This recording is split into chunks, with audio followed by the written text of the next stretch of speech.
Wow, he looks pretty mad that they caught him on camera. Hello, my baby! Hello, my honey! Hello, my ragtime gal! Suddenly you kissed my wife! Baby, my heart's on fire! I've been hearing a lot of buzz about the Blokees figures, or is it Blocky? Phooey. What are they? Kind of like a cross between the old snap-tight model kits and action figures. Think of them like Lego kits for people who can't stand Legos, and who want all the work to end with something that you can pose. This one is a genuine, authentic Transformers licensed version of Generation 1 Megatron.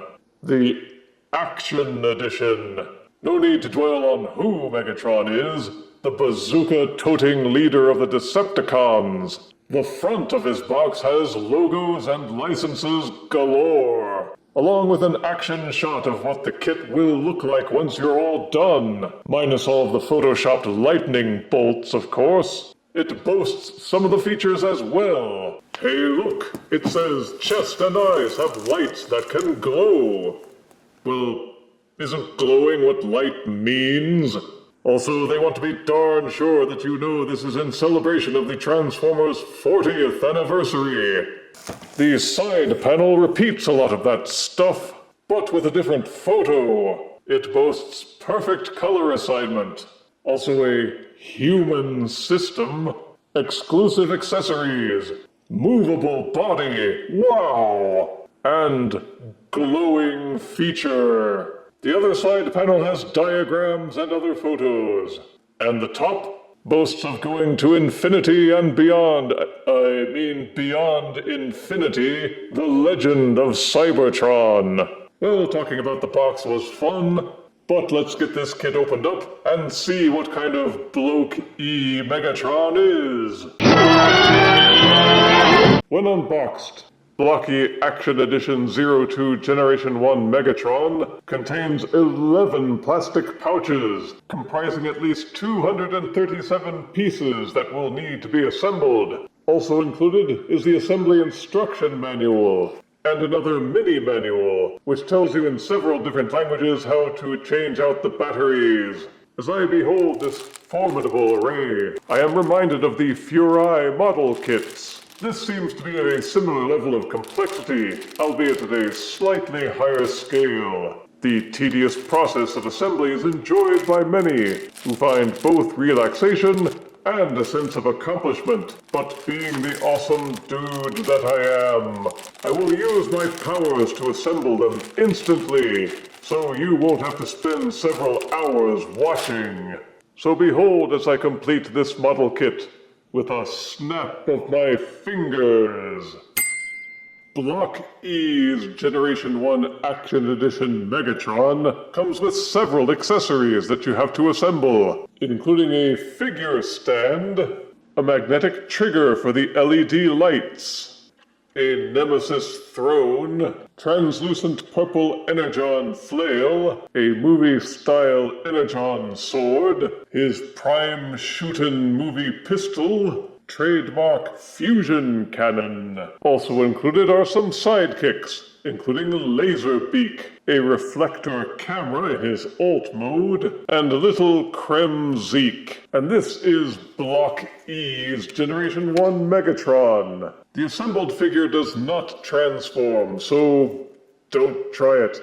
It's meant to be a stylized representation of Generation 1 Megatron, and it does just that. Certainly it's not a fully animation-accurate depiction, as was the case with Romulus. It's got much thicker limbs, stumpier proportions. Almost, I would say it has a similar look to the Hero Smashers children's toys from a few years back, or the Mix Smashers from right now. But they certainly took care to make sure all the Generation 1 features were included. There's the bucket head with angry eyebrows, the gun barrel hanging off his back, the square chest, the boxy arms, the black underpants with hip skirts, and the gun handle shins. From front to back, the figure has no distracting gappage. The detail and the sculpting is good, though his face has kind of an anime look to it, and whether you choose to paint it or use the default colors of the molded plastic, It all looks neat and tidy. Like most model kits, this figure doesn't have a lot of heft, and there's a kind of hollow-feeling lightness to it, but it does have sufficient weight to feel good in hand, and support the articulation with good balance. This big black Decepticon badge has magnets in it, and when you bring it near the chest, it will activate the LED lights. It will make his Decepticon badge glow and his eyes to make him, more festive. Turn off that light! Each hand can be popped off, and this will allow you to plug in the Energon flail. The flail will waggle in the socket at the end of Megatron's arm. It's also hinged here, and here, here, and here, with some rather stiff hinges that will support the weight of the spiked ball at the end, so you can put it into cool poses or goofy poses depending on your preference. Each hand has a tab extending from the palm. These are set up so you can plug in the Energon sword or the pistol for fighting his epic duels with Optimus Prime. The forearms have open ports for plugging in the fusion cannon, or even Laserbeak. They included an alternative set of feet for Laserbeak that has a matching peg, so he can perch on Megatron's arm. Or you can swap out the claw on the display stand for a port attachment. You have to take Laserbeak apart to make the switch for his legs, though. I wish that were an easier process. But a dedicated collector enthusiast will appreciate the options. They also included 2 alternative faces, an angry, screamy face, and a madcap Joker face. You also have to take the head apart to change those out, so I expect most collectors will only do so if they can overcome their inertia. It's just easier to leave the face in and keep it that way. The fusion cannon has some hidden tricks. Pull the back, and the front of the cannon will split open. You can also add the back gun barrel to it as a kind of compensation thing. Then there are the sidekicks. There's Little Kremzeek, the gremlin-esque energy critter who was the goofy star of an entire episode in Season 2. You have to assemble him, and there are only 2 parts. They may as well have just cast him as one piece. He's got no articulation, but he does glow like a beacon under black light. That's pretty cool, I guess. Also Reflector in his camera alt mode. Pose Megatron rightly, and you can have him taking glamour shots of other figures in your collection. And good old Laserbeak, who for some reason seems to be a status symbol among other Decepticons.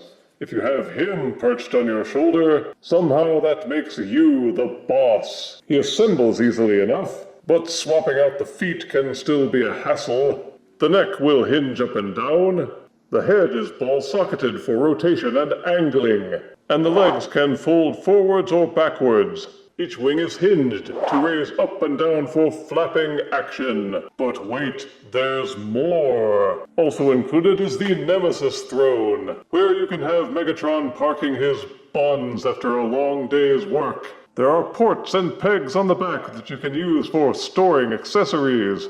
Not only that, you can unplug the bench panel on top, revealing a cavity where you can dump any of the extra parts and items you're not using. That way they don't have to be lying scattered around all over the joint. Granted, it does mean you have to make shelf space for it. Between this and the throne that came with Coronation Starscream, and the one that came with the Nemesis Bridge Crew set, I've got about 3 of these blasted things, when I never really wanted any of them. Bah! And finally, the figure stand, another shelf space gobbling item. It's meant for Megatron to stand on. Duh. There are raised ports where you plug in Megatron's feet, so you can move the stand without the figure toppling over. But the claw arm serves that purpose as well. It's hinged at the base, it will also swivel, it's hinged in the middle, hinged at the end. The claw operates by means of these rubber parts which squeeze in to open the claws but spring back out when you let go. Thus they will clamp around Megatron's waist to hold him for walking, running, or flying poses. Though not necessarily in that order. Speaking of which, the Blokees G1 Megatron is loaded with articulation. The neck is ball-socketed just inside the chest cavity. It's also ball-socketed again at the top of the neck, so the head can swivel and tilt. Each shoulder is socketed and hinged, so they will fully rotate and splay in and out until the parts crashing starts, which unfortunately happens a lot because both the chest and shoulders are very blocky. Each arm has a bicep swivel, each elbow is double jointed. The hands are ball socketed at the wrists, they will waggle in their sockets and the hand will rotate. Each thumb is ball socketed where it joins into the hand and hinged in the middle. Each finger is also ball socketed where they join into the hand. And not only that, each finger has 2 hinges, allowing each finger to be curled. There is a moderately functional ab crunch, full rotation at the waist. The hip skirts are hinged and can be tilted up and down. The top at each side of the front of his underpants is ball socketed so they can be angled up and down, and rotated depending on how you want the thighs posed. And ditto for his butt flaps. Each thigh is hinged and pegged into the pelvis, so the legs can be rotated forwards and backwards and splayed out to the sides. The hip joint is also pegged into the thigh, so they will rotate, but again, there's a lot of parts crashing there. Each knee is double jointed. There are flip-out panels on the sides of each shin for some reason. Each ankle is hinged and pegged, so the feet will tilt forwards and backwards and rotate, as well as angling from side to side. The feet are also split in half in the middle, so the toes can also be angled up and down. So even without all the other accoutrements, Blokees Generation 1 Megatron is ready for action. Some parts crashing inhibits many of the poses that you might really like, but the range of motion on each joint is both conventional and competitive, even compared to higher-end figures. Standing at 7.5 inches, not including the back gun barrel, here's Blokees Generation 1 Action Edition Megatron, next to Mecha Nations Megatron.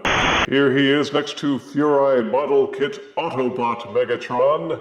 And here he is next to this delightfully whimsical Lego version of Lord of the Rings Gollum.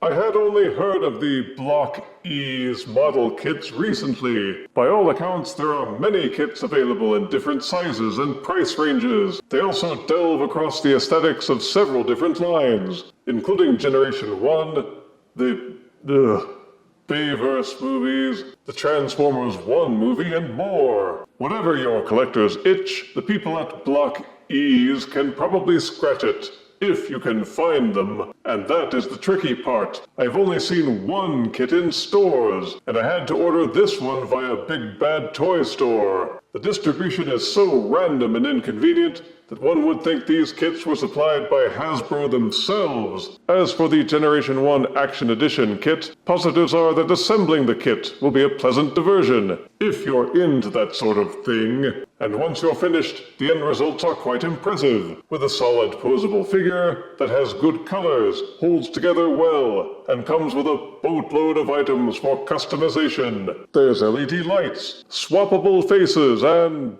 Kremzik. Negatives are that not all customers will appreciate the hassle of having to do all the assembly. There's a lot to keep track of. The figure itself has a bit of a fragile feel to it. There's no alt mode. Some limbs don't have as much range of motion as I'd like. And the exaggerated children's toy proportions may not be your cup of tea. All the extra items can be a blessing, but could also be a curse, since you will need to make space for the figure, and a throne, and a stand. Some panels do come loose when handling, and taking Megatron and Laserbeak apart to swap out their faces or feet is a royal pain in the patookus. But if you've got a Megatron shelf, then Blokees Generation 1 Megatron will fit right in. And you get a lot for a good price, which is saying much these days. This set is definitely worth looking for, even with the scarcity and the hassle. And I give Blokees Generation 1 Action Edition Megatron